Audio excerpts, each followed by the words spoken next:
Maharashtra today 24 news सत्य परिस्थितीचा सविस्तर आढावा। पिंपळगाव हरेश्वर परिसरातील सातगाव डोंगरी येथे सट्टा मटका दारू अवैध धंदे खुलेआम चालू, पोलीस प्रशासनाचे दुर्लक्ष।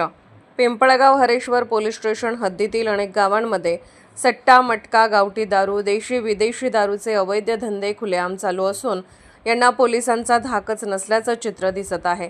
दुकान मांडून बसणारे अवैध धंदेवाले पिंपळगाव पोलिसांना दिसत नाहीत का? अवैध धंद्यामुळे पिंपळगाव हरेश्वर परिसरातील जनता त्रस्त झाली असून महिला वर्गही खूप जास्त त्रस्त झाला आहे। पिंपळगाव हरेश्वर पोलीस स्टेशनला प्रभारी अधिकारी म्हणून महिला अधिकारी असून सुद्धा महिलांच्या समस्याकडे या अवैध धंद्याकडे प्रभारी अधिकारी यांचं दुर्लक्ष होत असल्याचं चित्र पाहायला मिळत आहे। म्हणून सामाजिक कार्यकर्ते व महिलांची मागणी आहे की पिंपळगाव हरेश्वरला कार्यक्षम व कर्तव्यदक्ष अधिकाऱ्यांची नेमणूक करण्याची मागणी जनतेतून होत आहे।